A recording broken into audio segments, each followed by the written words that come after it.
Company turnover का क्या मतलब होता है, ये आज की इस वीडियो में सीख लेते हैं। कंपनी टर्नओवर का मतलब होता है कि कंपनी के द्वारा टोटल जो कारोबार किया गया, चाहे वो एक महीने की बात करें या चाहे तिमाही की या साल की, तो उस कारोबार को कंपनी टर्नओवर कहते हैं। आमतौर पर पूरे साल का जो कारोबार होता है उसे टर्नओवर कहा जाता है। यानी कि जैसे मान लीजिए कोई कंपनी है, वो कोई प्रोडक्ट या सर्विसेज बेचती है और साल भर में उसने जो टोटल प्रोडक्ट और सर्विसेज बेची वो 10 करोड़ रुपए की बेची, तो इसका मतलब ये हुआ कि कंपनी का टर्नओवर जो है वो 10 करोड़ रुपए है। तो ये 10 करोड़ रुपए जो है टर्नओवर, ये प्रॉफिट नहीं है।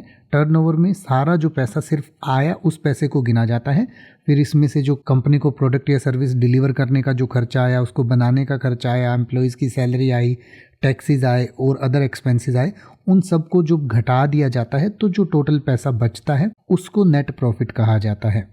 तो टर्नओवर का मतलब प्रॉफिट नहीं होता, टर्नओवर का मतलब होता है कि टोटल सेल कंपनी ने कितने पैसे की है, वो टर्नओवर है।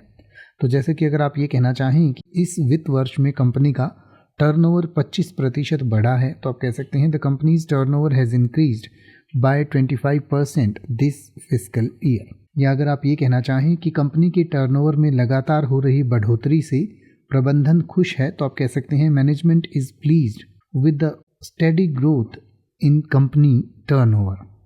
अब आप किसी भी वर्ड का मतलब हिंदी और इंग्लिश में YouTube पर सर्च कर सकते हैं, आपको मेरी वीडियो मिल जाएगी जिसमें आप बिना किसी फालतू बकवास के सीधा उस वर्ड का मतलब समझ पाएंगे। तो ऐसी ही वीडियोस को देखते रहने के लिए चैनल को सब्सक्राइब करें और बेल आइकन को प्रेस करें।